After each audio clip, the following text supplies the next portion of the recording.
मैं लक्ष्मी पांचाल स्वागत करती हूं आपका JTV भारत में। आइए रुक करते हैं आज के मुख्य समाचारों की ओर। नैनीहाल हो रहे पौष्टिक आहार से दूर, सुपरवाइजर और समिति की मिली भगत। पंखाजूर सुदूर अंचल में नैनीहालों के पोषक तत्वों को लेकर भारी अनियमितता दिखाई दे रही है।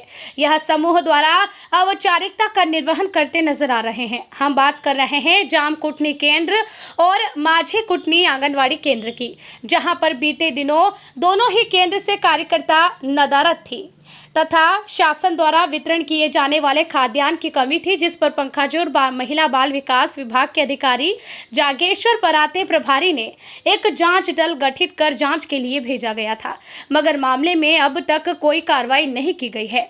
वहीं केंद्र पर नन्हे बच्चों को वितरण किए जाने वाले खाद्यान्न दाल, चावल, अचार, आटा, सोयाबीन, पापड़ इत्यादि सामग्री जिस मात्रा में उपलब्ध होना था वो नहीं दिखे। ज्ञात हो कि यह दोनों ही केंद्र विवेक नगर सेक्टर के अंतर्गत आते हैं, जिसका संचालन महिला बाल विकास बेलगांव समूह द्वारा किया जाता है। जब खाद्यान्न के संबंध में समिति के अध्यक्ष मानकी बाई से पूछा गया तो उन्होंने कहा कि हमारे द्वारा प्रति महीने के 3 से 4 तारीख तक सभी केंद्र में खाद्यान्न पहुंचाया जाता है। अगर केंद्र पे खाद्यान्न नहीं है तो इसकी जानकारी व जवाबदारी सुपरवाइजर और आंगनवाड़ी कार्यकर्ता की होगी।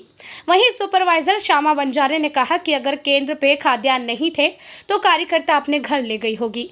सवाल यहीं खत्म नहीं होता। दरअसल मामला कमीशन खोरी का है। शासकीय योजना के अंतर्गत गरीब कुपोषित बच्चों के लिए सरकार यह योजना संचालित कर उन्हें भरपेट खाना, पोषक आहार उपलब्ध करवाता है, मगर सुपरवाइजर और समिति की मिलीभगत से यह खाद्यान्न केंद्र तक पहुंचता ही नहीं है। पंखाजूर महिला बाल विकास विभाग के DC CDPO जागेश्वर पराते ने कहा कि जांच के लिए गए थे। आंगनवाड़ी कार्यकर्ता ने कहा कि सभी सामग्री को अलमारी में बंद कर रखे थे। जांच चल रही है, बहुत जल्द ही रिपोर्ट को उच्च अधिकारियों को सौंपा जाएगा।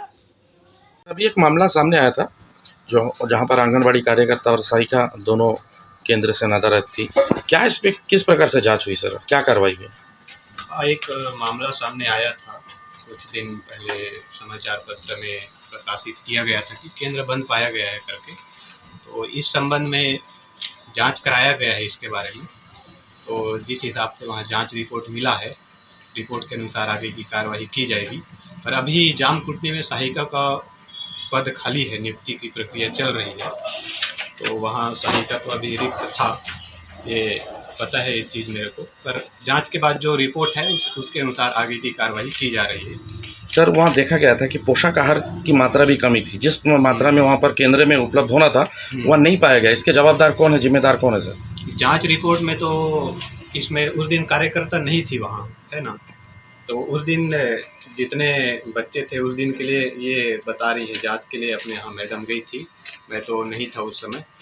तो पोषक आहार एक दिन का, उस दिन का जितना बनाना था निकाल के रखे थे। उस दिन कार्यकर्ता चूँकि एब्सेंट थी तो अलमारी में रखी थी वो पोषक आहार, उसको लॉक करके रखी थी, ऐसा बताया जा रहा है। और जब बाकी जांच रिपोर्ट में जो रहेगा उसके अनुसार कार्रवाई की जाएगी।